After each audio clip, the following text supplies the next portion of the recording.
Lisa Gigante and this is Kelly Holderman. We are the two high school counselors and we would like to go over some college information that will be helpful for your senior as they are going through the whole application process, search, and so on. So some of the wording that might be visible in the college application process is early action and the phrase early decision. The most common one is early action. With early action, it essentially means that a student must apply early. Typically, a college might have a deadline of November 1st, some might have November 15th. There could be some that even have December 1st or 15th. It's important for students to watch those deadlines. That includes everything, the actual college application, transcripts. If students are thinking of sending test scores, those would also have to be in by that deadline. It's important for students to remember that if they are sending test scores, they send them, whether it's logging into the ACT account that they have, or if they're sending SAT, the College Board account, and all of that wants to be there as like one package deal by that deadline. And the benefit to early action is having known that you're accepted sooner, if you're going through the honors program, getting that started sooner, knowing your financial package sooner. There are some benefits, then you can get working on scholarships sooner.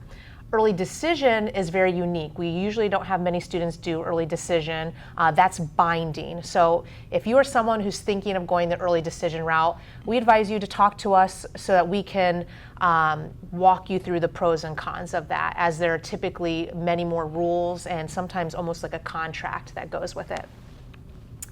So when it goes to the actual college application, there are basically two options. One is a student could apply directly to the college. I'm just going to use Bowling Green State University as an example. If a student knows they want to apply there, they could go to that school's website and use their online application. And that works well for students who are applying maybe to 2 or 3 colleges, maybe even just one. It's usually quick and simple. And then they would go into the website SCOIR, and that's spelled SCOIR, and that's the website we use. It's like a vehicle for sending transcripts. They add the college they applied to, and it instantly sends us an email. We send the transcript. For students who are going to be applying to maybe 5 or more colleges, we recommend the website called Common App. Common App is just that. It's one application and it shoots off to all the schools that student chooses to apply to. So a student could complete one big application, maybe apply to 10 colleges, and it goes to all of them. There are some schools that still might have additional requirements like an extra essay or such. You still have to pay the fee for applying to all of those, but it does come in handy when you're applying to multiple schools. There are some schools that only take the Common App. So we do advise you to make a list of where you want to apply and see what they take application-wise, so that if you are applying to 2 or 3 schools and one of them requires the Common App anyway, you might as well just do that to save some time. And again, once you finish your Common App, or whether it's the application directly to school or the Common App, let us know or go right into SCOIR, upload the school, and we'll send a transcript. If you're a student who did any CCP, most commonly it's Lakeland. We do have some students who go to maybe Lake Erie College, maybe John Carroll. Whatever it is, even though those CCP courses are on our high school transcript, the colleges will still want your CCP official transcript. So you would have to have those sent on your own, because unfortunately we don't have access to those. So if you're a Lakeland student, you would actually log into your My Lakeland account, and then there's a spot there to electronically have your transcript sent. They might charge you $3, $6, something like that, but it will go directly to the college where you want it to go.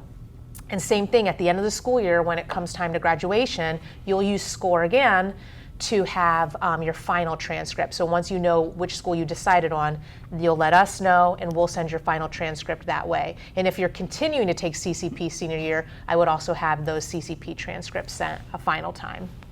So now I'm going to talk about some of the documents that you're going to be sending, and like Mrs. Gigante said, you want to make sure that when you submit that application and when you meet that deadline, You want to have your transcripts, any scores that you're sending, whether it's an ACT or AP exam score, and then letters of recommendation.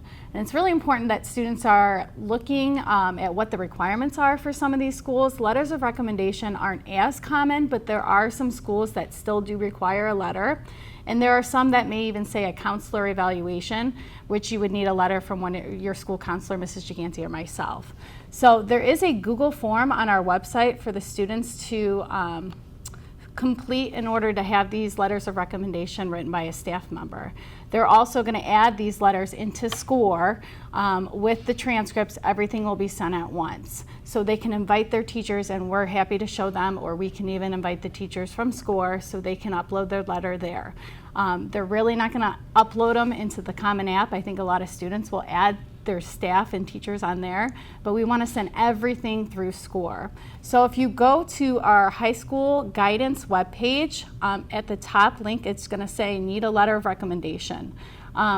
It's a Google form. We'll get an alert once it's completed, and you can put different awards that you've received, anything that you've been involved in out in the community, extracurriculars, things that you use to describe yourself.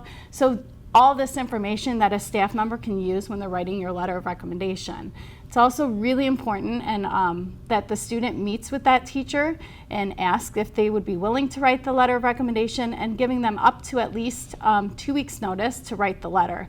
If it's for a specific scholarship or program, also include that so the staff member can make sure they include any additional information in that letter to help.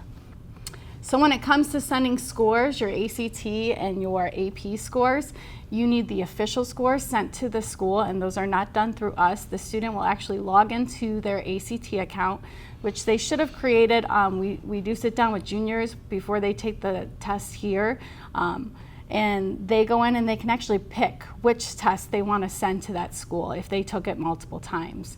When students register and sign up for an ACT, but maybe they took it at Riverside or Mentor, they were also able to select a couple schools to send their scores.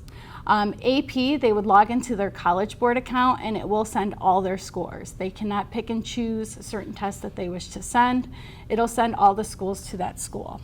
We do also have some a LEAF advisor available. Her name is Megan Corbett. She's here on Wednesdays. She's already gone into the PSL classroom and has started meeting with some of our seniors. She's available on Wednesdays. There's a little sign-out sheet across from Mrs. Soren's desk in the guidance office.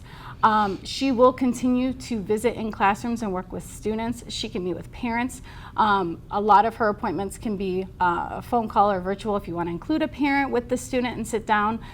She can just talk about different financial opportunities for students for their after graduation planning, and she can also help with some, career exploration with our students as well. She will be hosting a FAFSA financial aid night. It recently changed that they're going to be doing FAFSA filing in December. So as we get closer to that date, she'll be hosting an event here at the school to be able to support families through that process. And scholarships, on our guidance webpage, you can look at the scholarship list. You'll continue to see this list grow, especially in November and December. A lot of students will start working on those applications and putting those scholarships together, as many of the deadlines are going to be after the first of the year. So you'll continue to see that list grow. We encourage kids to start getting in a habit to start checking them regularly, especially over these next couple of months. Thanks for attending our session. I hope this was helpful for you. We have kind of gone into some classrooms already and spoke with your students, but it is overwhelming. It's a lot of information. Feel free to reach out anytime and meet with us, and we're happy to meet with you, with your student, and support you guys through this college application season.